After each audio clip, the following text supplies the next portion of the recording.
Hola oyentes de Radio Sefarad y bienvenidos nuevamente a Jaque a la Mente, este programa sobre el ajedrez que desde hace tiempo lleva a cabo aquí en Radio Sefarad René Mayer. ¿Qué tal, René?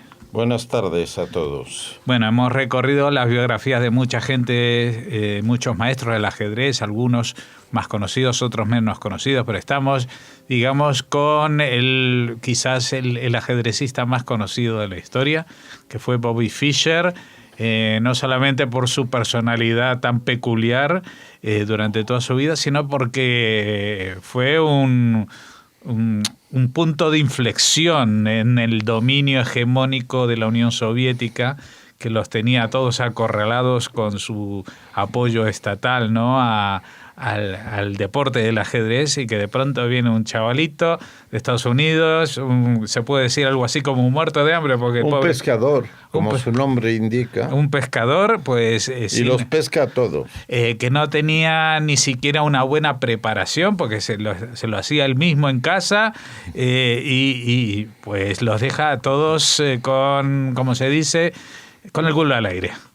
Y sí, hemos hablado de su infancia y hemos hablado de esta adolescencia que fue fulgurante, ¿no? Hasta que... Sí, y hoy vamos a intentar llegar hasta la fecha clave de su carrera, que es 1972, cuando disputa el campeonato mundial, el cetro mundial frente a Spassky. Pero claro, pasan muchas cosas del 1960 al 71, pasan muchísimas cosas. Que vamos a contar. Vamos a contarlas de forma resumida, obviamente, y bastante rápido, porque lo que interesa es ir al acné, como decían mis alumnos, o sea, al grano. Al grano. Muy bien. Bueno, pues en 1960 habíamos dejado a Fischer y fue el primer torneo que disputó, fue el del fortísimo torneo de Mar del Plata, donde quedó primero junto a Spassky, y por cierto, Spassky que sería su rival en el Campeonato del Mundo, le ganó. Solo perdió ante Spassky. Uh-huh. Y esto, curiosamente, fue el inicio de una larga amistad entre Fischer y Spassky. Fischer era de pocos amigos y este sí que fue... A este lo respetaba. Lo respetaba y se hicieron amigos a lo largo de la vida de Fischer. Siempre confió en Spassky, a pesar de ser soviético, hay que decir. Bueno, fracasó unos meses después en el torneo de Buenos Aires, y por una razón un tanto extraña que no conocerá mucha gente. Parece ser que Larry Evans, que era su acompañante, le introdujo a una señorita, le presentó a una señorita, y parece bailaron el tango. Sí, bailaron el tango y compenetraron, nunca mejor dicho, hasta cierto punto, de modo que Fischer se le fue la cabeza ajedrecística y descubrió un nuevo mundo. Descubrió un nuevo mundo de casillas inexploradas. Ajá. Y desde luego tuvo muy mal resultado, y a partir de entonces fue muy categórico. Dijo, nunca más ajedrez y mujeres al mismo tiempo. Y mujeres argentinas especialmente. Y argentinas, pues bueno. Total que hizo mal torneo en Mar del Plata, pero en 1962, o sea, a los 19 años ya, tuvo bastante éxitos. Por ejemplo, en el Interzonal de 1962 de Estocolmo quedó primero con un margen de 2,5 puntos sobre sus seguidores. Es decir, no le vencieron, ganó 13 partidas, no perdió ninguna, hizo 9 tablas. Eso ya da una idea de la talla de ajedrecista que ya tenía, pues, a los 19 años. Bueno, y Kotov, según Kotov, que un gran maestro soviético, a los jóvenes jugadores son buenos en combinaciones, en juego táctico, pero es raro que dominen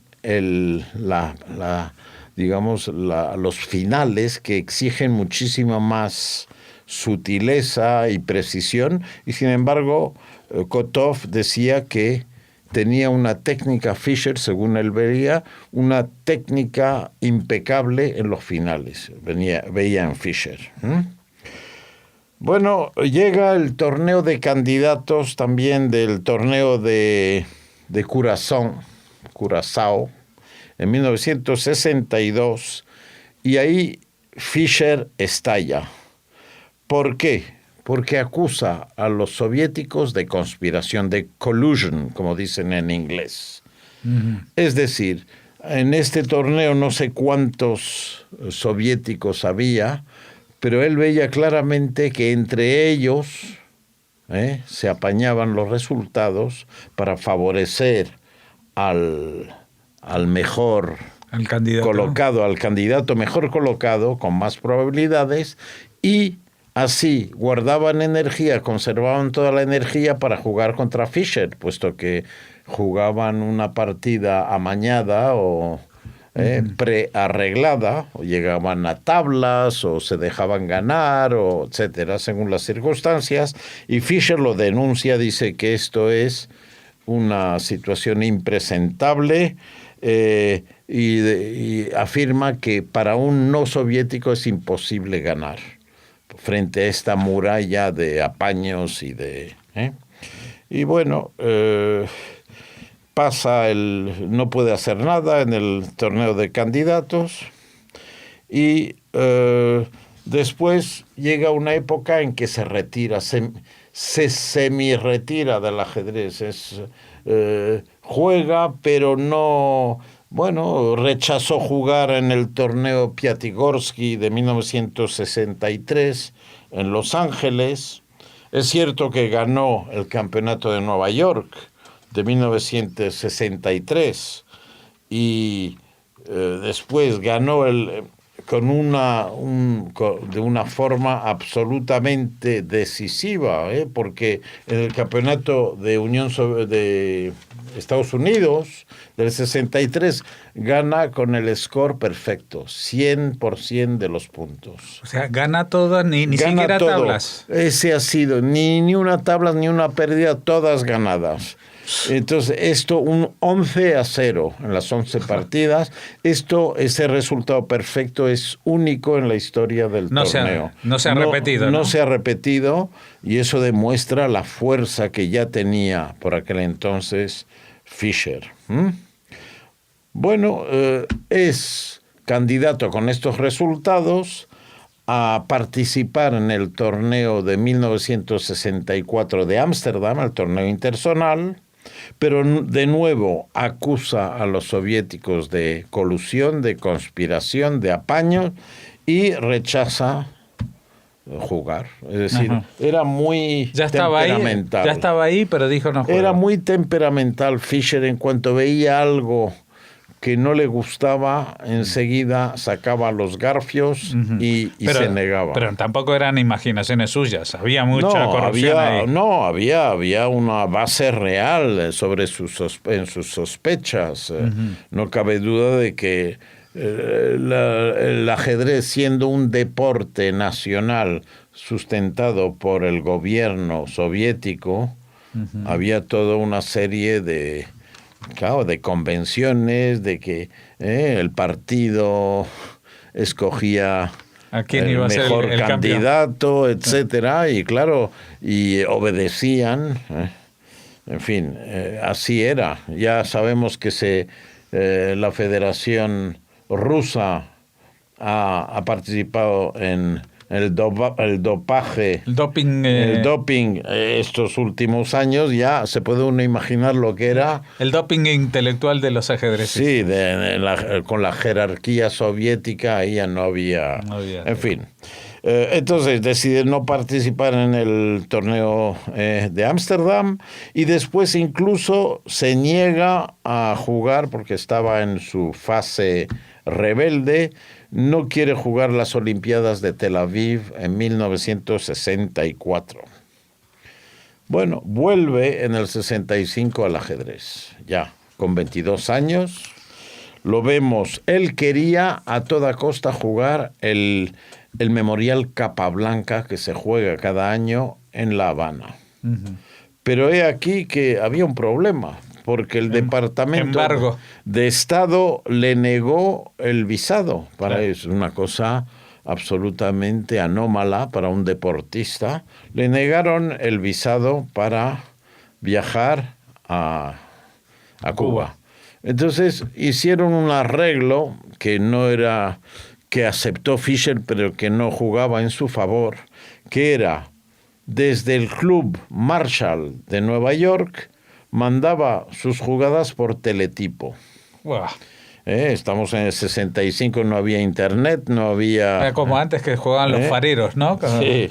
Bueno, pues entonces hay que tomar en cuenta que las jugadas tardaban tiempo en transmitirse, de modo que las partidas de Fischer duraban 8, 10 horas, 12 horas, y bueno, eso no le favoreció, estaba cansado, y al final hizo un resultado mediocre para él, 15 de 21 puntos, acabó detrás del campeón mundial Vasily Smyslov, pero a quien derrotó Fischer en su encuentro. En diciembre del 65 ganó su 7º campeonato de Estados Unidos con un score de 8,5 de 11. Ya no eran 11 de 11 como antes, pero aún así. Todavía. Y otra vez ganó al año siguiente, en el 66, ganó otra vez y por última con 8 puntos, 9,5 de 11. Es decir, 8 ganadas, 0 perdidas y 3 tablas. Resultado bastante convincente también. Uh-huh. Bueno, y ya se retira después, esa es la noticia, otra vez se va a retirar del Internacional de Susa en Túnez, yo recuerdo muy bien, era en el año 67, él lideraba el torneo con 8,5 de 10 en las 10 primeras partidas. Pero él en aquel entonces era miembro de la Iglesia de Dios, que observaba el Shabbat también. Uh-huh. Entonces él dicta sus condiciones, etcétera, le aceptan, pero lo que pasa es que tiene que jugar, no tiene días de descansos, porque precisamente no quería jugar unos días, tenía que jugar otros, y no disponía de días de descanso, y con lo cual se retiró al final de Susa, del Internacional, y quedó eliminado del ciclo para el Campeonato Mundial del 1969. Siempre en Fischer son retiradas, protestas, condiciones a veces exageradas. Tenía un carácter, desde luego, muy rebelde y muy poco social, caprichoso. Sí, era poco, digamos, amigo de los apaños. Él quería imponer su voluntad, etcétera. Bueno, aprovecha esta semi-retirada para publicar lo que será su obra maestra, en 1969, su segundo libro, que es El Quijote del ajedrez, se puede decir, porque analiza sus 60 memorables partidas. Uh-huh. Hace unos análisis fabulosos, y todo ajedrecista conoce y estudia las variantes de sus partidas y de sus comentarios. Ahí ya entramos en el camino que le va a llevar hacia el campeonato del mundo. El campeonato de Estados Unidos servía para calificarse para el torneo zonal, pero Fischer, una vez más, no está de acuerdo con el formato de este campeonato ni con los premios. De modo que tampoco participa. Es decir, él mismo se va tirando piedras a su tejado por su inflexibilidad a veces por razones válidas. Y ya por fin llegamos a abril del 70, cuando él tenía 27 años, ¿no? Uh-huh. Y organizan un match en lo que ya se pasó a llamarse el match del siglo en Belgrado, que era Rusia, Unión Soviética contra el resto del mundo. Y ahí curiosamente aceptó jugar. Nadie daba, conociendo a Fischer. Porque no era un título oficial ese match. No, era un match que habían ideado para enfrentar los mejores del mundo contra la Unión Soviética, que era un imperio. Ya, pero igual pensó que ahí iban a manipular menos los soviéticos, ¿no? Sí, bueno, sí, no, era un match. Entonces, él quería el tablero número 1. Pero llegó... Del resto del mundo. Sí, del equipo. Pero llegó el danés, el gran maestro danés, Bent Larsen, que era un genio del ajedrez, muy fuerte en aquel entonces, y dijo que no, que el primer tablero era para él. Y curiosamente, Fischer no se mosqueó y aceptó.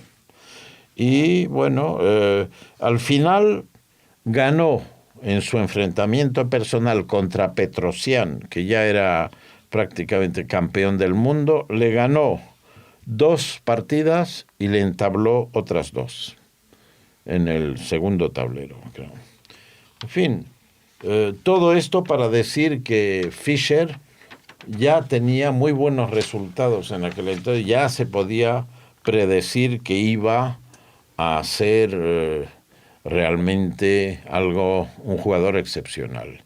A raíz de este encuentro hubo un campeonato que no era oficial de partidas blitz, en que los candidatos, los mejores especialistas de esta categoría, 5 minutos para toda la partida, cada jugador se juega en 10 minutos la partida, pues los principales favoritos, que eran Tal, a quien conocemos, y también Petrosian era uno de los favoritos. Nadie pensaba que Fischer en la modalidad rápida iba a hacer algo, y sin embargo terminó primero con 19 puntos, delante de Tal con 14,5, wow, y Petrosian con 13,5. Esto ya da que pensar, es decir, en las lentas, en las rápidas, Fischer ya dominaba.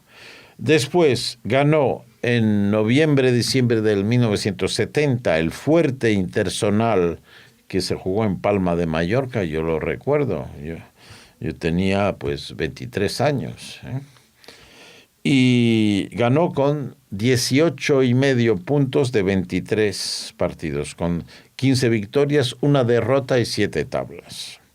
Delante de Larsen, de Geller, de Hübner, que era un fortísimo gran maestro alemán, egiptólogo, y bueno, los dejó todos en la cuneta.